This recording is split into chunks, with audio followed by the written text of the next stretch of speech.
கேட்டீங்க.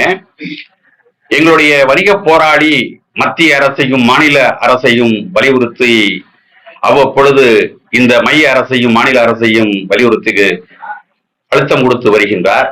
மைய அரசானது, ஒரு இந்திய அரசானது மக்களுக்கான அரசு, மக்களாக தேர்ந்தெடுக்கப்பட்டு மக்களுடைய பிரதிநிதியாக ஆட்சி செய்கின்ற சட்டமன்ற உறுப்பினர்கள், நாடாளுமன்ற உறுப்பினர்கள், நரேந்திர மோடி ஐயா அவர்கள் இந்த உலக நாடுக்கு பெருமை தரக்கூடிய அளவுக்கு சிறந்த ஒரு ஆட்சி செய்யக்கூடிய, ஒரு வல்லமை படித்த ஒரு ஆட்சி செய்யக்கூடிய ஒரு இந்திய பிரதமர். அவர் இந்த வணிகர்களை வஞ்சிக்கக்கூடிய வகையில் சில திட்டங்களை கொண்டு வருவது என்பது அது ஏற்புடை ஆகாது.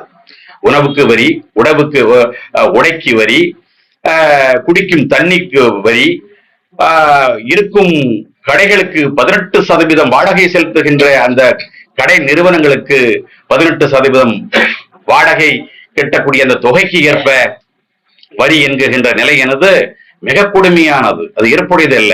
கடை எடுத்து நாங்கள் நடத்துகிறோம், வாடகை நாங்கள் கட்டுகிறோம், நிர்வாகத்தை நாங்கள் நடத்துகிறோம், முதல்களை கோடிக்கணக்கில் நாங்கள் போட்டு நாங்கள் வணிகம் செய்து வருகின்ற எங்களுக்கே 10% கூட வருமானம் இல்லை. நாங்கள் நிர்வாகத்தை நடத்துவதற்கு பெரும் சுமையாக இருக்குகின்றோம். 18% இந்த அரசுக்கு கட்ட வேண்டும் என்று சொன்னால் எங்க நிலை என்ன ஆகிறது? எங்களுடைய வாழ்வாதாரம் என்ன ஆகிறது? கேள்விக்குறியாக ஆகிறது.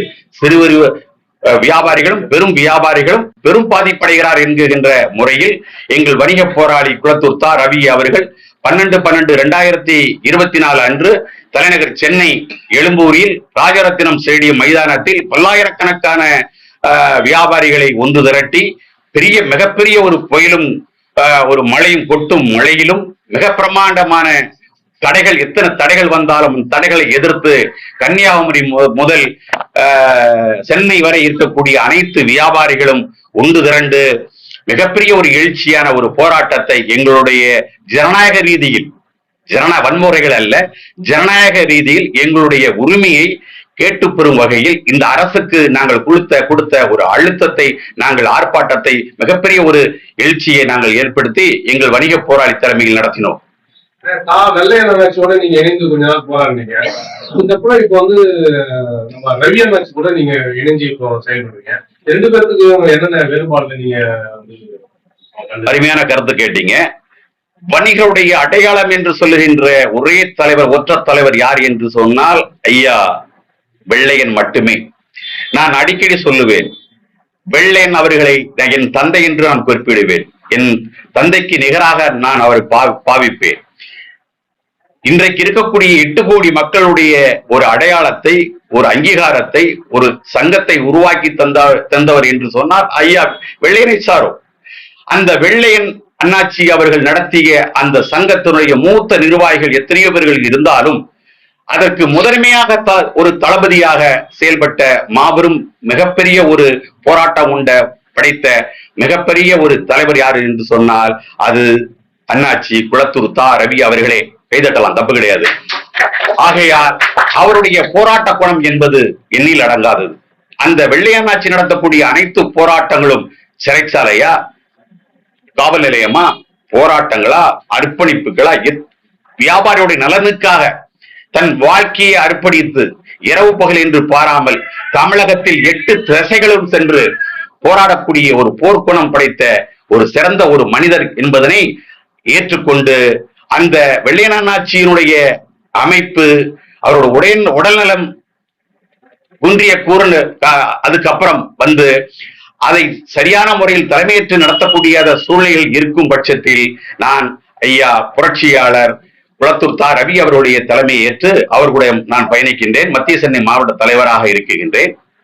குறிப்பாக கோயம்பேடு மார்க்கெட்டில் நுழைவு கட்டணத்தை ரத்து செய்ய வேண்டும் என்கின்ற அந்த கோரிக்கை வலுவேற்றும் போது அப்பொழுது வெள்ளையன் அண்ணாச்சி அதை முன்னின்று அந்த போராட்டத்தை அறிவித்து அதிலே லட்சக்கணக்கான வியாபாரிகள் ஒன்று திரண்டு இந்த அநீதியை இருக்கக்கூடாது, இந்த நுழை கட்டணத்தை கண்டித்து மிகப்பெரிய ஒரு போராட்டத்தை ஐயா வெள்ளையன் அறிவிச்சார்.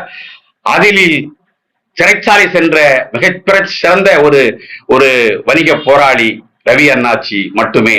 பல மாதங்கள் சிறைச்சாலையில் இருந்து கொட்டடியில் வாடிய மிகச்சிறந்த ஒரு வணிக போராளியாக, மிகச்சிறந்த ஒரு ஆளுமை உள்ள ஒரு தலைவராக தாய் உள்ளம் கொண்டு ஒரு தலைவன் எப்படி இருக்க வேண்டுமோ அதன் அடிப்படையில் அவர் செயல்பட்டு வருகின்றார். தமிழகத்தில் இருக்கக்கூடிய 8 திசைகளில் இருக்கக்கூடிய வணிகர்கள் எல்லோரும் சேர்ந்து குளத்தூர் தா ரவி அவர்களுடைய பாதையில் பயணிப்பதற்கு வந்து கொண்டே இருக்கிறார்கள், இணைந்து கொண்டே இருக்கிறார்கள். மத்திய சென்னையில் நடத்தக்கூடிய நான், தலைவராக இருக்கக்கூடிய நான், அடுத்த ஆண்டு 100 சங்கங்களை இணைக்கக்கூடிய திட்டத்தில் இருக்கின்ற என்பதனை இந்த நேரத்தில் நான் பதிவு செய்ய கடமைப்பட்டிருக்கின்றேன். அதற்கு ஜிஎஸ்டி அறிவிச்சிருக்காங்க. இப்போ நீங்க உற்பத்தி செய்யக்கூடிய பெரிய முதலாளிகிட்ட நீங்க ஒரு கோரிக்கை அவங்க எடுத்து நீங்க சொல்லுவீங்களா? நீங்க பசங்க இன்வெஸ்ட் பண்றதுக்கான வாய்ப்பு நீங்க கேட்பீங்களா? ஜிஎஸ்டி எதிர்த்து நீங்க ஜிஎஸ்டி திருப்பி அடுத்த கட்ட போராட்டம் நீங்க செய்யறதுக்கு வாய்ப்பு இருக்காங்க? அருமையான கேள்வி கேட்டீங்க. உணவுக்கு வரி, உப்புக்கு வரி, தண்ணிக்கு வரி, இப்படி மனிதன் அத்தியாவசிய பொருட்கள் அனைத்துக்குமே வரி வரி வரி என்று இந்த அரசு மக்களை வாட்டி வதைக்குகிறது. நாங்கள் எங்கு செல்வது? மக்கள் மீதுதான், மக்கள் வாங்கும் பொருட்கள் மீதுதான் நாங்கள் விலைகளை கூட்ட முடியுது. எங்களுக்கு வணிகம் இருப்பதில்லை, மக்கள் வாங்குவதற்கு வருவதில்லை. வன்னிய நிறுவனம் ஆன்லைன் வர்த்தகத்தின் மூலியமாக அவர்கள் உள்ளே நுழைகிறார்கள். ஒரு பக்கம் ஆன்லைன் வர்த்தகம் எங்களை நசுக்குகிறது, ஆன்லைன் வர்த்தகம் எங்களை வியாபாரிகளை நசுக்குகின்ற ஒரு சூழ்நிலை இருந்தாலும் இந்த மைய அரசும் மாநில அரசும் எங்களை வஞ்சிக்கக்கூடிய வகையில் தொடர்ந்து நாங்கள் பாதிக்கப்பட்டு இருக்கிறோம். இந்த நிலை மாற வேண்டும் என்பதுதான் எங்களுடைய கோரிக்கை, கனிவான கோரிக்கை. இல்ல, முதல்ல ஒரே சங்கமா இருந்தது, அதனால அவருக்கு பவர் இருந்தது. தந்தனே புரிஞ்சு நிறைய அமைப்பு வந்துச்சு இப்போ வியாபாரி சங்கத்துல. இதுக்கு மேல பலவீனம் தானே உங்களுக்கு. எல்லாரும் ஒரே சங்கமா போறாருன்னா பவர் இன்னும் அதிகமா இருக்கும். அரசாங்கம் நீங்க எந்த கோடி வருஷம் உடனே நிறைவேற்றாலும் உங்களால ஆர்ப்பாட்டம் பண்ண முடியாது. இப்ப தனித்தனியா பிரிஞ்சு ஒரு 2 நாளைக்கு முன்னாடி இன்னொருத்தர் அவங்க ஆர்ப்பாட்டம் பண்ணாரு விக்ரம் ராஜா. நம்ம தனித்தனியா பண்றதுனால இது ஒரு பலவீனம் தானே ஆகுது. எல்லா சங்கமும் ஒன்னா சேர்ந்து ஒரே இதுல அரசுக்கு அழுத்தம் ஒரே நேரம் வச்சு வாய்ப்பு இருக்கு. இதனால பிரிஞ்சுக்கிறதுனால உங்களுக்கு தான் பலவீனமா இருக்கு இந்த சங்கம். நல்ல கேள்வி கேட்டீங்க. வணிகர்கள் என்று சொன்னால் ஒரு கொடையின் கீழ் நாங்கள் பயணித்த பயணமானது வெள்ளையன் அண்ணாச்சி தலைமையின் கீழ் தான் நாங்கள் பயணித்தோம். அதற்கு பின்னால் இந்த ஆளும் சர்க்கார் எங்களை பிளவுபடுத்தி இந்த ஒரு நபர்களை தன்வயப்படுத்தி அவர்களுடைய நபர்களை வைத்து தமிழகம் முழுவதும் இருக்கக்கூடிய எங்களுடைய நிர்வாகிகளை பிரித்து அந்த சங்கத்தை பிளவு செய்தார் என்பதனை நான் இந்த நேரத்தில் பதிவு செய்கின்றேன். ஆளும் சர்க்கார் நினைக்குகின்ற எண்ணங்களை, போடும் திட்டங்களை வணிகர்கள் ஏற்றுக்கொண்டதாக, வணிகர்களுடைய கோரிக்கையை நிறைவேற்றி தருவதாக என்று சொல்லி அந்த அரசுக்கு ஒரு துணையாக வைத்துக் கொண்டு, ஒரு அடிமையை வைத்துக் கொண்டு இவர்கள் நிறைவேற்றுகின்ற திட்டத்தை நாங்கள் நிறைவேற்றுகின்றோம் என்று ஒரு பொய்யான அந்த அரசு செய்கிறது என்பதனை நான் சாட்டுகின்றேன். வணிக அமைப்பு என்று சொன்னால் சொல்லுகிறேன், புரட்சியாளர் வணிக போராளி குளத்தூர் தா ரவி அவர்கள் மட்டுமே என்பதனை இந்த நேரத்தில் நான் பதிவு செய்ய கடமைப்பட்டிருக்கின்றேன். அமைப்பு என்பது தமிழகத்தில் இருக்கக்கூடிய அனைத்து வியாபாரிகளும் அனைத்து அமைப்புகளையும் கூட்டி கருத்துக்களை கேட்டு பின்புதான் ஒரு அரசுவானது அறிவிக்கை செய்ய வேண்டும். உங்களுக்காக எங்க வணிகம் என்கின்ற ஒரு போர்வையில் வைத்திருக்கக்கூடிய ஒரு நபரை வரவழைத்து அவர் அறிவித்ததாக ஒரு திட்டத்தை ஒரு போலியாக, ஒரு பொம்மையாக அந்த அறிவிப்பை வாங்கி கொண்டு அரசு செய்யுமானால் இது தவறான செயல். இது நல்ல ஆட்சி நடத்தக்கூடிய ஒரு அரசு. ஆகையால் இந்த தவறை திருத்திக் கொள்ள வேண்டும். முத்தமிழறிஞர் டாக்டர் கலைஞர் அவர்கள் பாலுக்கு விலை ஏற்றம் செய்ததில்லை, பஸ் கட்டணத்தை விலை உயர்வை ஏற்றியதில்லை. ஆனால் உங்கள் அரசு, ஸ்டாலினுடைய அரசு இதை கவனத்தில் எடுத்துக்கொண்டு உங்கள் கூட இருக்கக்கூடிய அரசு உயர்மட்டத்தில் இருக்கக்கூடிய அந்த அரசு அதிகாரிகள் சொல்லுகின்ற கருத்துக்களை கேட்டு மட்டும் நீங்கள் ஒரு முடிவு எடுக்காமல் அடிமட்ட சிலருடைய வியாபாரிகளுடைய கருத்துக்களையும் கேட்டு நீங்கள் முடிவெடுக்க வேண்டும். வணிகனை பாதிக்காத வகையில் நீங்கள் ஒரு முடிவு எடுக்க வேண்டும் என்பதனை இந்த நேரத்தில், இந்த நல்லாட்சிக்கு இந்த நேரத்தில் நான் பதிவு செய்ய கடமைப்பட்டிருக்கின்றேன். ஜிஎஸ்டி குறித்து நீங்க முதல்வரை பார்த்து கோரிக்கைகள் எல்லாம் வச்சிருக்கீங்களா? என்னுடைய பற்றி நீங்க சொல்லுங்க, என்ன கோரிக்கை? முதலமைச்சர் அவர்களை சந்திப்பதற்காக எங்களுடைய வணிக போராளி தொடர்ந்து நம்மளுடைய அமைச்சர் முதன்மையான அமைச்சர், நம்ம தொகுதியில் இருக்கக்கூடிய சிறந்த ஒரு மிகச்சிறந்த ஒரு சேகர்பாபு அவர்கள், அறநிலையத்துறை அமைச்சராக இருக்கக்கூடிய அன்புக்கினிய சேகர்பாபு அவர்கள் மூலியமாக, பலருடைய மூலியமாக முதலமைச்சரை சந்தித்து எங்களுடைய கோரிக்கையை கொடுப்பதற்காக எங்களுடைய மாநில தலைவர் அவர்கள் தொடர்ந்து முயற்சி எடுத்துக்கொண்டுதான் இருக்கிறார். அது இன்னும் நிறைவேறவில்லை. மைய அரசானது, மாநில அரசானது மக்களுக்கான அரசு. மக்களாக தேர்ந்தெடுக்கப்பட்ட இந்த அரசானது பிரிட்டிஷ் அரசாங்கம் ஆட்சி செய்தது. இந்த ஆட்சிக்கு மக்களுக்கு எதிராக நடந்தது. ரைட். அப்புறம் பாத்தீங்க அப்படின்னு சொன்னா, மக்களாக தேர்ந்தெடுக்கப்பட்ட இந்த அரசு வரிகளை மக்கள் மீது சுமத்தியது என்பது ஏற்புடையது அல்ல. வரி 12%, 18%, 28% வரை இந்த வரி உயர்வு மக்கள் மீது, வணிகர்கள் மீது திணிக்கப்படுகிறது. இந்த வரியானது ஆவரேஜாக 5% வரி இருந்தால் எங்களுக்கு நாங்கள் மகிழ்ச்சியாக ஏற்றுக்கொள்வோம். அரசுக்கு நாங்கள் கட்டளை போடக்கூடிய இடத்தில் நாங்கள் இல்லை. எங்களுடைய கோரிக்கையாக கனிவாக சொல்கின்றோம். அரசை எதிர்த்து போராடக்கூடிய சக்தி எங்களிடத்தில்லை. அரசுக்கு தேவையான பொருளாதாரத்தையும் வருமானத்தையும் ஈட்டித் தருகிறவர்கள் நாங்கள். எங்களுடைய வருமானத்தில் நாங்கள் சம்பாதித்தர பண்ணக்கூடிய அந்த பணத்தை வச்சுதான் ஆட்சி நடத்துகிறீர்கள். ஆட்சி நடத்தக்கூடிய நீங்கள் மக்களுக்காக, வணிகர்களுக்காக இவர்களை நீங்க காப்பாற்ற வேண்டும் என்பது ஒரு கோரிக்கையானது. அப்படின்னு சொன்னா, உணவுக்கு 5% வரி,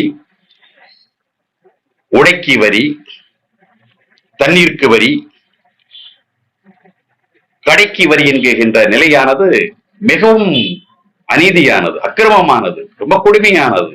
1 லட்சம் ரூபாய் வாடகை கட்டக்கூடிய ஒரு வணிகன் வியாபாரம் செய்கிறான் அப்படின்னா 18,000 ரூபாய் ஒரு ஜிஎஸ்டி கட்டணும் அப்படின்னு சொன்னா, அது எந்த நிலைக்கு நாங்க எங்க போறது? இதை நீங்க திரும்ப பெறணும் அப்படின்னு சொல்லி நாங்க வன்மையா கேட்கிறோம், ரிக்வஸ்டா கேட்கிறோம். மேலும் பாத்தீங்க அப்படின்னா, சொத்து வரி முக்கியமா நீங்க கவனத்தில் எடுத்துக்கணும். இத மீடியாக்கள் இருக்கக்கூடிய நீங்க இதை கொண்டு போகணும். எங்க அமைப்பு தான் நாங்க போராடுறோம். வணிகனுக்காக மட்டும் இல்ல, மக்களுக்காகவும் நாங்கள் போராடுகின்றோம். சொத்து வரி என்பது 100%. இது மீடியாவே சொல்றது இல்ல, நான் மீடியாவை குற்றம் சாட்டுகிறேன். மீடியாவே, தொலைக்காட்சியே, பத்திரிகையே இந்த அரசுக்கு துணை போகிறது என்று நான் குற்றம் சாட்டுகின்றேன். எங்க அமைப்பு ரீதியாக 100% சொத்து வரி கூட்டப்பட்டிருக்கிறது. அது மட்டும் இல்ல, 6% வருடங்களுக்கு ஒரு முறை கூட்டப்படுவதாக திட்டமிட்டிருக்கிறாங்க. இது ரொம்ப ஆண்டுக்கு ஒரு முறை 6% கூட்டப்படுறதாக திட்டங்கள் ஜியோ போடுறாங்க. எனக்கு தகவல் வருது. மேலும் கரண்டுக்கு இல்லை இல்லாத அளவுக்கு விலை ஏற்றம் இருக்கிறது.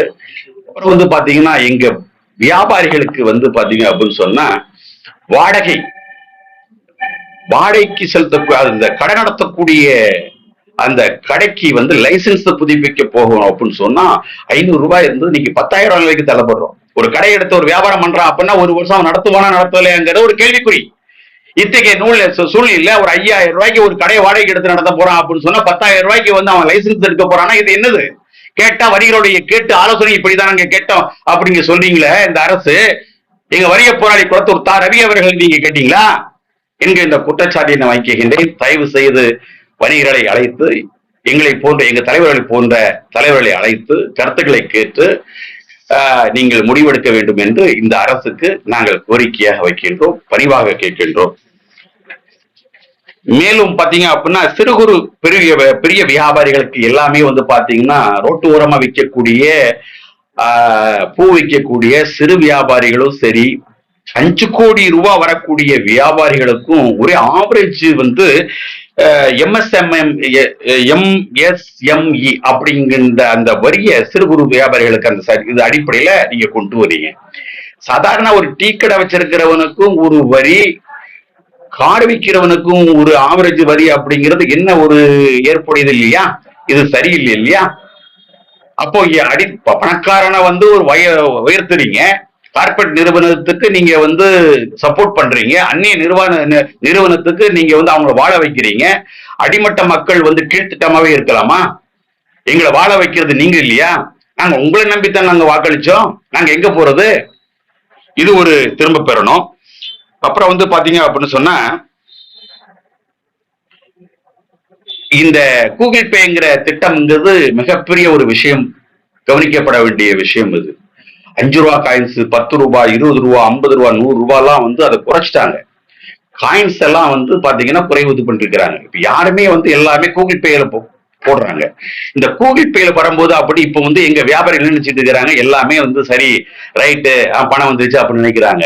எங்களுடைய சொல்லுகிறேன், எங்க வணிகர்களுக்கு சொல்கின்றேன், எங்க தலைவர் சொன்ன கருத்துப்படி நான் இதை பேசுகின்றேன். நான் சொல்லுகின்ற கருத்துக்கள் எல்லாம் எங்கள் தலைவர் வணிக போராளி குளத்தூருடைய ரவி அவருடைய கருத்தாக இதனை பதிவு செய்கின்றேன்.